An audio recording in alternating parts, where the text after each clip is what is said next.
வணக்கம் நேயர்களே, ஸ்ரீ குபேரன் டிவி நேயருக்கு லக்ஷ்மிநாதன் அன்பு வணக்கங்கள். இப்போ நம்ம பார்க்க போகிறது வார ராசி பலன் எப்படி இருக்குன்னு பார்ப்போம். மீனராசி. மீனராசிக்கு எப்படி இருக்கும் அப்படின்னு பார்ப்போம். உங்களது ராசி அதிபதி குரு உங்களது ராசியிலே இருக்கனால கொஞ்சம் அடமன்சிஸ் கொஞ்சம் இருக்கும், நிறைய மாற்றங்கள் உங்களுக்குள்ளே இருக்கும். ஏன்னா ராசியில் குரு வரும்போது படாத பாடு ஓட்டுருவாங்க, இதாகிடும் அதாகிடும்லாம் சொல்லுவாங்க.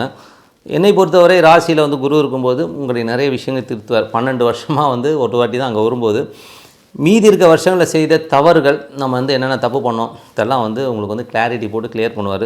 தொழிலில் நிறைய வாய்ப்புகள் வரும். தொழில் சம்மந்தமான விஷயங்கள் நிறைய வாய்ப்புகள், நிறைய சேஞ்சஸ் தொழிலில் பண்ணுவீங்க. பிஸ்னஸ் பண்ணிட்டு இருக்கோங்க, உங்களுக்குள்ளேயே நிறைய மாற்றங்கள். நம்ம இப்படி இருக்கக்கூடாது இப்படி இருக்கக்கூடாதுன்ற லெவலில் நீங்கள் திங்க் பண்ணுவீங்க. 2ஆம் அதிபதியான செவ்வாய். 2ஆம் அதிபதியான செவ்வாய் பார்த்திங்கன்னா 3இல் வக்கரமாக இருக்கும்போது தேவையில்லாத குடும்பத்தில் கலகங்கள் ஏற்படுவதற்கான வாய்ப்புகள் இருக்கிறனால கொஞ்சம் கவனமாக இருக்கணும். ஏன்னா செவ்வாய் வக்கரம்னும் போதே கொஞ்சம் இந்த ஸ்ட்ரெஸ் எல்லாம் வர்றதுக்கான வாய்ப்புகள் கொஞ்சம் கவனமாக இருக்கணும். 4ஆம் அதிபதி புதன். 4ஆம் அதிபதியான புதன் பார்த்திங்கன்னா உங்களுக்கு 9இல் இருக்கிறது. அது பார்த்திங்கன்னா கொஞ்சம் நல்ல விஷயந்தான். ஏன்னா 4, 7ஆம் அதிபதியான புதன் பார்த்திங்கன்னா உங்களுக்கு 9இல் இருக்கும்போது தந்தை சார்ந்த விஷயங்கள், சொத்து சம்மந்தமான விஷயங்கள், நல்ல மாற்றங்கள், நல்ல ஏற்றங்கள் கிடைப்பதற்கான வாய்ப்புலாம் ரொம்ப சிறப்பாக இருக்குது. அது ஒரு பெரிய ப்ளஸ் தான். என்ன இந்த 3, 8ஆம் அதிபதியும் 9இல் இருக்கும்போது அப்பாவுக்கும் உங்களுக்கும் திடீர்னு ஒரு சின்ன மனக்கசப்புகள், ஒரு ஸ்ட்ரெஸ் வருவதற்கான வாய்ப்புலாம் நிறைய இருக்குது. அது மட்டும் கொஞ்சம் பார்த்துக்கணும்.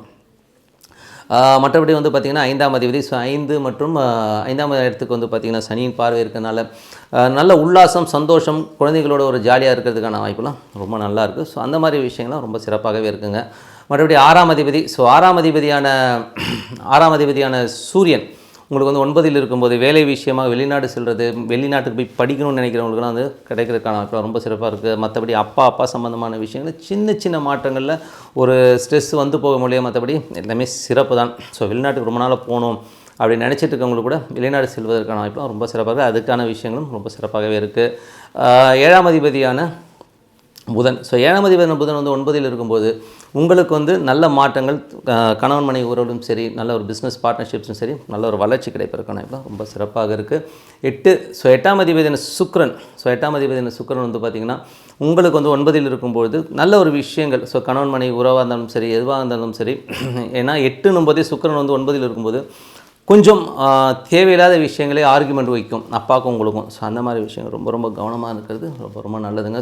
தொழில் சார்ந்த விஷயங்களில் நிறைய மாற்றங்கள் இருக்கும். 11இல் சனி ஆட்சி பலத்தோடு இருக்கிறதுனால மீன லக்னமாக இருந்து சனி திசை புத்தி அந்த நடக்கணும், பெருத்த லாபங்களை கண்டிப்பாக கொடுக்கும்னு சொல்லிட்டு உங்களிடம் விடைபெறுவது உங்கள் லக்ஷ்மி நாராயணன். நன்றி, வணக்கம்.